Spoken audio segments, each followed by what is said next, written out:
చంద్రబాబు నాయుడు గారు చెప్పిన పద్ధతిలో జరిగింది అని నమ్మగలమా? దీని అర్థం ఏంటి?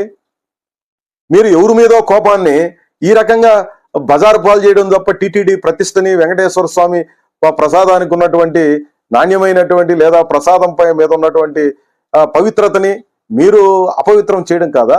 ఇది ఏ రకంగా సమంజసమైంది? చంద్రబాబు నాయుడు గారు, మీరు ఆలోచించండి.